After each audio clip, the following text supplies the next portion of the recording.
Warning. This chapter contains adult content, so I have skipped over that part and rewritten it as best I can. In the Hearts of Men by Proser132.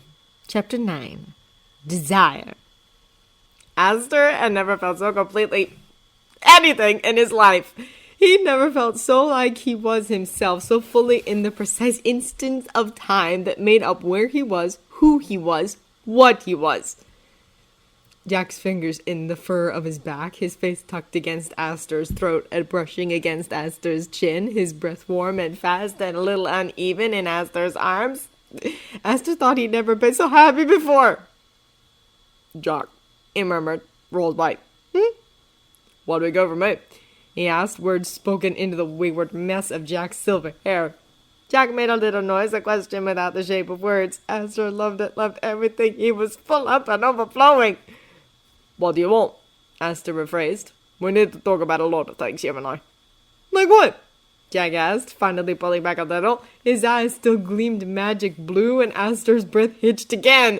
Hours ago, they'd been the same shade, full of rage and protection, and things Astor had been too afraid to try and name, but made his blood heat anyway.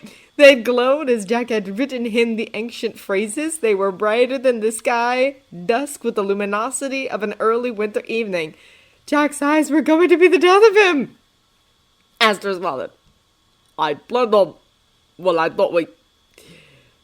reckoned we'd have more time before we got into this stage," Astor admitted. "More already so stout." "Is something wrong?" Jack said, and those eyes were wide, worried. "Oh man, did I miss something?" Astor cut him off with a kiss. It was thoughtless, his natural instinct, but it was so new, too. Jack froze for an instant, then pressed his mouth back to Astor, shy but certain, his eyes falling closed. Astor pulled away and brushed his mouth over Jack's cheeks, his nose, his mouth again. Jack pressed into each touch, chasing it when Astor pulled away, and each time Astor felt like something bloomed inside him, some unfurling shoot for every instant of love that rang throughout. "You didn't mess up anything," Astor assured, lips moving against the skin of Jack's cheek. "You just moved me timetable up by a few decades is all." "Decades!" Jack repeated, sounding stunned. "Might have been centuries." You felt like this, and you were going to just let it sit for centuries."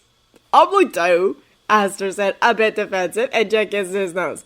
"I can feel you," Jack said, and untangled one of his hands to press it flat against his chest. "This light, the joy! And you were going to put it off!" "I wanted to give you time," Astor replied. It's a lot, or it can be, and I didn't want to..." He shook his head. "Didn't want to what?" Jack pressed. His fingers pet through the fur of Astor's back absently. Astor didn't know if Jack knew he was doing it. "Didn't want to make you feel like you're out there," Astor said. Jack stared up at him. "You know what's funny?" he murmured at last. "I didn't want to say anything because I didn't want you to feel like you had to for me." Astor couldn't help the short barking laugh that left him at that. "Reckon we're a bit dim when it comes to each other." Jack smiled up at him, the expression freezing Astor in place, private and small, and so clearly a smile that didn't often see the light of day, if it ever had. A smile for Astor, no one else. "I'm less dim than you are," Jack said peacefully. "I confess first."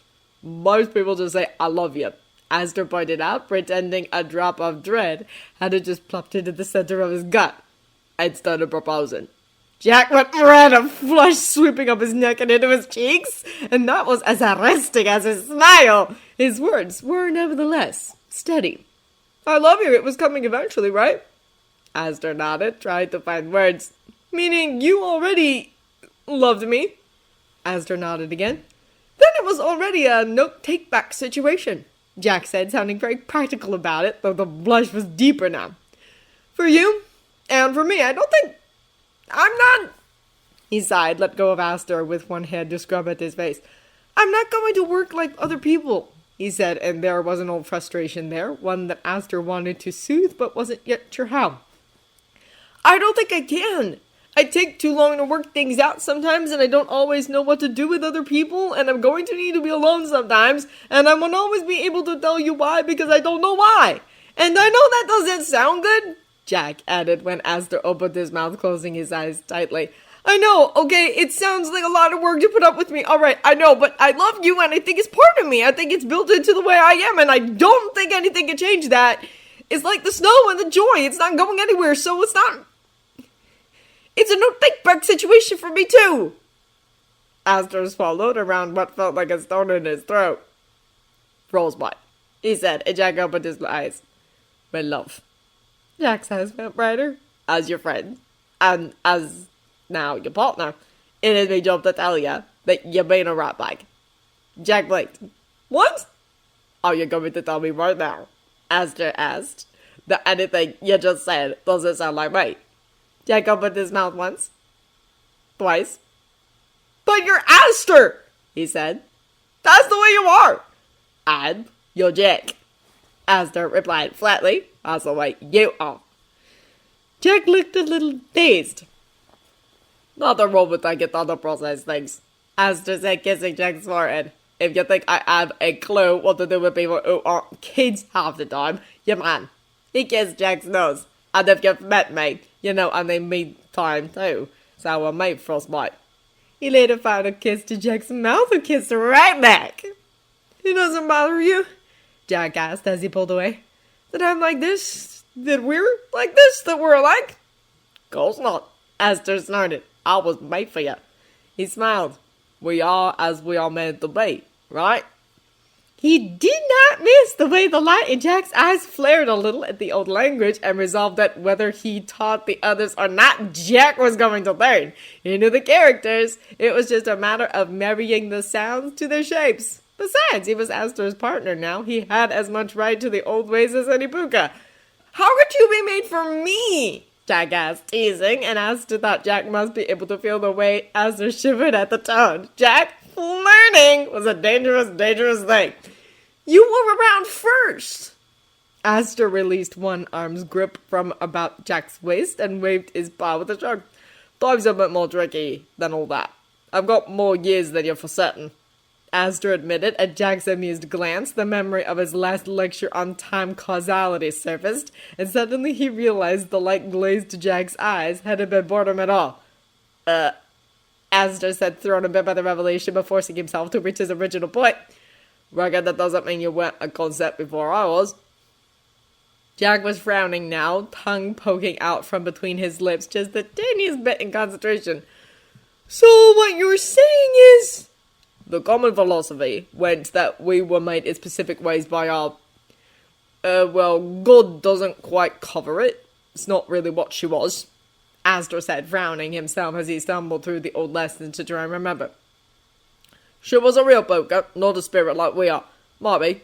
Crikey, this is hard to explain. It's hard to understand, Jack muttered, sounding a bit put out by it all. Aster sighed, but the frustration didn't last. He couldn't, not in the face of this. No dramas, we'll talk about it another time is all. Aster said and nuzzled Jack's brow, kissed him until the frown smoothed away. It didn't take long at all. I meant more practical things when I asked where to go from it. Meaning? Jack asked, a little breathless from the kissing, and Aster kissed him again just for sounding like that. I know you're on the breeze more often than not, he said when he pulled away. Your duties demand it, I know. And I'd never try to keep you where you don't want to be, but the woman can be your home too. If you want it. Jack stared. Aster's heart sank. I don't mind if you... I don't live anywhere. Jack interrupted, then looked horrified with himself. Aster felt a fair bit horrified himself. What? It's not a big deal. Jack blurted out, haste making the words stumble together a little. It's just, I've got my lake and I'm really attached to Burgess, so I just hang around there in the winter, and when I have done that... Yeah, I have a lake, Aster said, not sure which of them sounded more upset at the moment. Yeah, wait, tell me that's not the lake where you're not... At that moment, there was the crash of a door swinging open, loud enough to remind Aster that there were, in fact, other people in the world other than Jack. And he snapped his head up, even as Jack spun in his arms to face the noise. The wide doors that led from Nick's entrance pavilion to the workshop proper had flown open, and out marched an army of elves and yeti, menacingly armed with instruments and torches and all the trappings of one ripper of a display. Aster's heart sank far enough to dig at the ground. Nick did love a spectacle. Oh my God, Jack said weakly. Tell me that's not for us. That's for us. Astor replied, resigned. He could see Nick and the others following the parade, Tooth beaming and Sandy smiling as white as a sunbeam. Jack spun in his arms again, staring up at him. If I say yes, can you get us away? He demanded urgently, the slow procession nearing them. Astor's heart skipped a beat because he wanted, but yeah, that does say yes, Frostbite. I was going to say yes anyway, Jack said, rolling his eyes. Can you get us away? Astor grinned, relief and love in equal measure, filling his chest and tapped his foot twice.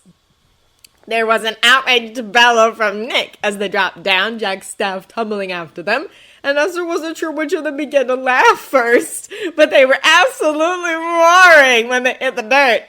Oh man, I can't believe I missed his face! Jack managed to gasp out. It must have been so good!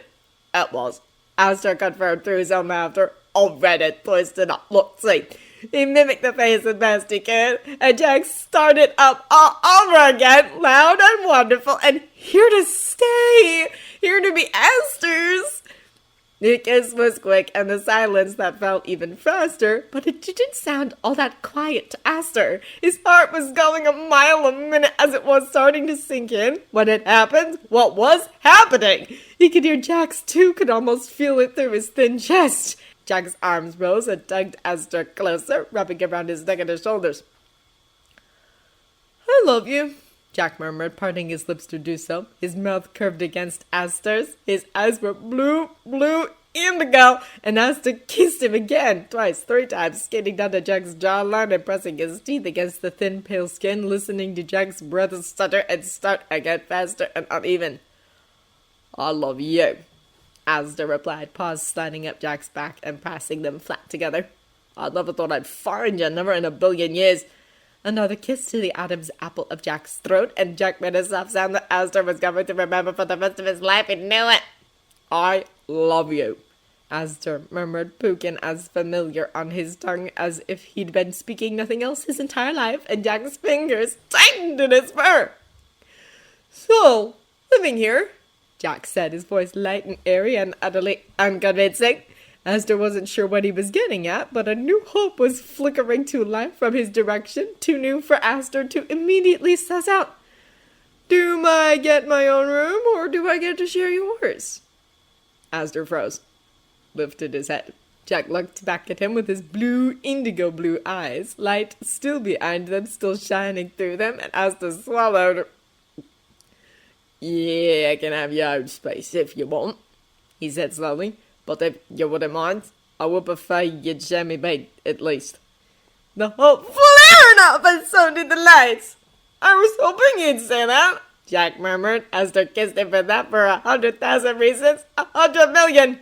Would you like to? Right now, Jack interrupted, but Astor didn't mind. Jack must have known what he was asking, judging from the way he wriggled closer. One of his thighs ended up between Astor's, and Astor's ears snapped forward. He could feel Jack half hard to his pants. If you'd like, Jack added, a little more tentative, and Astor realized that he had been looking for something similar, confused, and he hadn't found it. Ah, Astor hedged, ears flattening a bit. But if it's being a shifter, mate, I don't have to wear them all the time. It'll just take a mo to get back. Wait, Jack said, tilting his head. You just shifted away. Well, I don't need it, yeah. Astor muttered, a little embarrassed. Mike's running easier, not to mention fighting.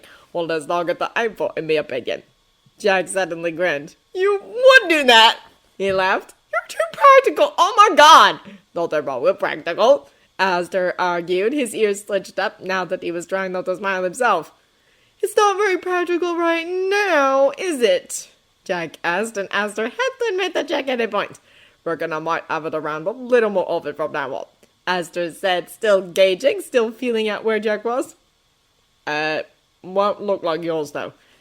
Didn't think it would, Jack said with a shrug, no visible discomfort with the idea on his face. The rest of you doesn't. I could. That paused Jack. What? I could look him in, if you wanted, Astor said, swallowing. If you're not. Jack was looking at him, like he'd gone around the bend, though, and the words faded in Astor's throat. That wouldn't be you, though, Jack pointed out, then frowned. That is, you, though, right? Yes, Aster said firmly. "This is my natural shape." "Then this is the one I want," Jack said. His smile returned to his face, became a little different. Aster didn't know the word at the moment for what it looked like, the syllables hovering on the tip of his tongue, but he did know that he liked it. "Maybe someday, might be fun, but I'm happy with this, you promise." Interested? The word was interested. It made Aster's throat go dry and his blood heat like it wanted to rush south but had nowhere to go. "Welcome, but," Aster said. It sounded very even to his own ears. Miracle that. "Are you sure?" "I did say right now, didn't I?" Aster nodded. "Reckon we should get going then." They separated, a difficult thing to do when all Aster wanted was to keep Jack near, and Jack bit his lip. "Can you do the thing? The fast thing?" "The speed modification?" Aster asked, and Jack's face lit up, cutting off the joking words about eagerness that had been ready to roll off Aster's tongue. "Yeah, that one!" he said, and now his smile was playful, excited. It was happiness for happiness' sake. Aster would get to spend the rest of his life learning every subtle twist and turn of this man's expression, and could think of no sweeter future. "It's fun!" Aster smiled back. "It is at that." He reached out with his magic, then paused. He'd forgotten one of the biggest consequences of what Jack had done. Jack had already been welcome in the wards, Aster's heart making a space for him and granting him access to what he'd wished. He never bothered to push it. Wonderfully respectful, but he could have. Now, though, Jack had slotted into place, and that rather changed everything. "What?" Jack asked. He'd been paused long enough to catch attention then. "Reckon you might want to do it yourself is all," Aster said, looking over at Jack. No matter what he said, Jack could be incredibly quick on the uptake, and he jerked as if struck by lightning. "Wait!" he said, and Aster knew he was hyper-aware of every fluctuation in Jack's hope, too aware, and didn't care. The light was wonderful, good, each one satisfied, one after the other.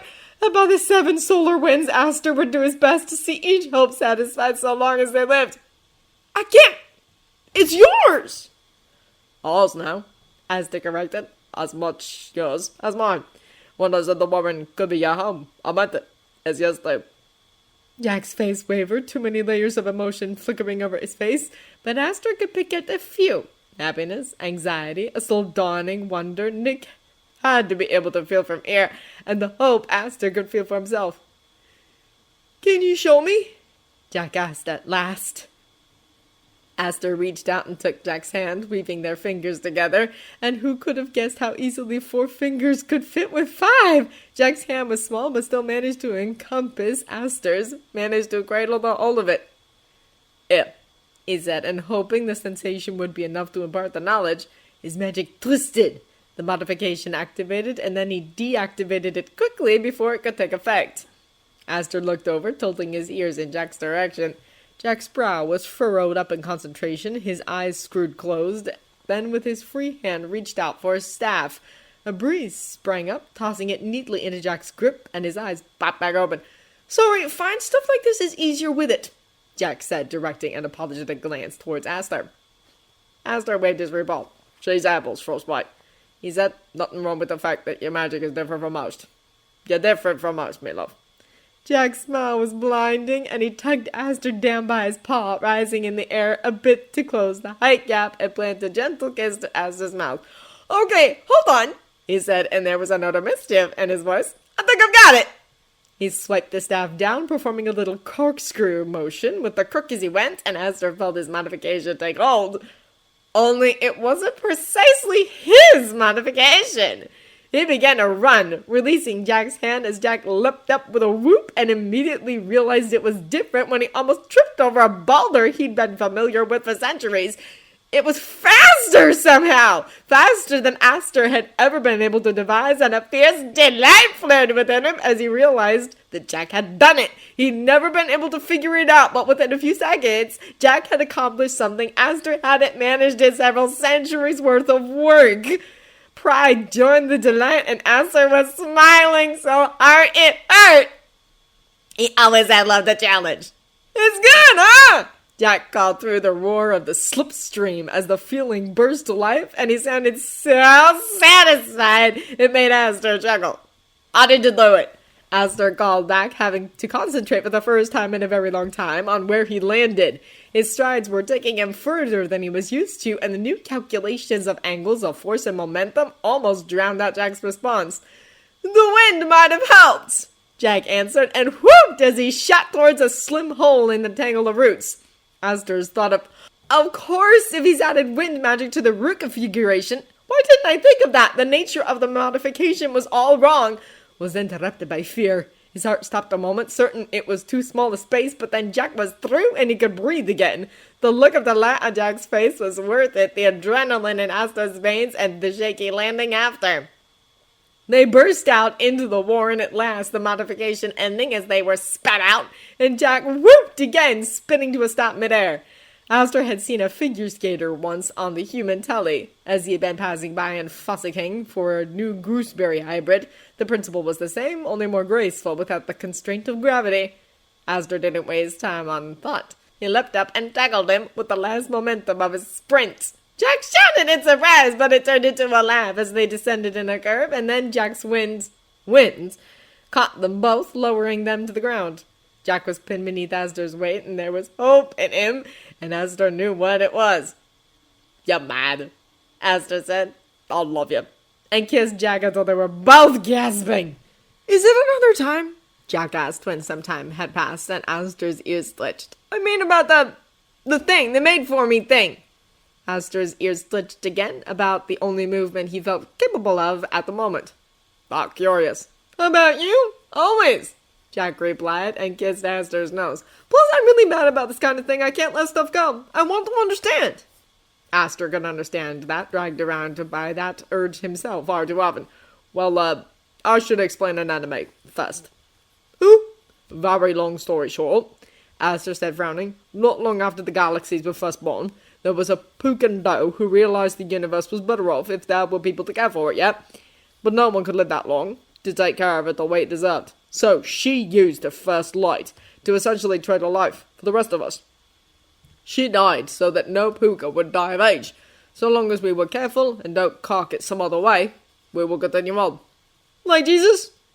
Sort of," Aster said, frowning. "Only, that was what, since? Reckon I don't know too much about it, never met the bloke myself." "That's fair," Jack replied, and pillowed his head on his arms, crossed on Aster's chest. "We have her writings as well, and the first light itself carries the memory of her. She's not a god or a spirit. She's dead, and the absolute kind. But she also influenced the first light, which began to think for herself." "The first light?" "Another very long story," Aster sighed, thinking of the room where it rested. "That one can wait for another time. Second long story short, it's light from the very first instant of time. And as it began to think, with Anemone's wish still ringing, it made a very delicate change to the timeline. Every Puka that came after, each of us, soul, maybe, I'm not sure the right word in this language, my love, we were made for a partner." A little bit of twinge slid through him. "You can still cark it before you met them, of course, and that happened from time to time. But even if they didn't exist yet, you were meant for someone." "So it was a guarantee?" "No." Jack tilted his head. "There were exceptions to every rule. Some people weren't made for anyone, not because they were worse off, but because they were made for something else. Some of them were made for a planet, or for a cause." Aster swallowed. "And after the feeling war, after being on Earth so long, I thought maybe I was one of them. Meant for this planet, then for this job when it rolled around." Jack's eyes widened. "To be a guardian?" I didn't think there was anyone left that well, like I said, this job takes up a lot of time, you know. Didn't really think about it after that. Then..." And there were no better words Aster knew in any language they spoke. "Then there was you." Jack kissed him, then soft and kind, kissed his nose, his chin, nuzzled into his fur. "I'm glad you weren't just meant to be a guardian, or take care of the world," he whispered. "I'm glad you were made for me." "My too," Aster murmured back. "And, I mean," Jack said into his fur, "I'm kind of already dead, and I don't age, so I don't think... I mean, I'm here to stay. I'm not going anywhere." Astor started, and Jack rolled back. You didn't say it, he said somber. But that had to have happened, right? Most people aren't immortal. There had to be people who lost their loves. Astor nodded, at a loss for words. Jack nodded, determination drawing his brows down, and lifted his hands. Frost curled between them, taking solid shape in the air, and Astor read, his own eyebrows creeping up. Then I'm here. I'm here with you, and I'll be here with you until there's no here left to be. They melted away into dew in the heat of the warren and misted down onto Astor's already mussed fire. I love you, Jack said and smiled. So let's go find your bed, huh? You can teach me how to say some other words. Astor didn't bother to respond, getting to his feet and scooping Jack up into his arms in one movement. Jack's blue eyes sparked, and Astor could feel the blood heat returning already. I can think of some good ones to start with, Astor agreed, and Jack's laughter floated behind them as he began to march towards the new bed and the new life behind it. End of In the Hearts of Men by Proser132.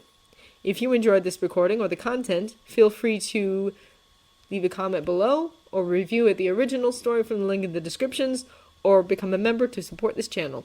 Thank you for listening.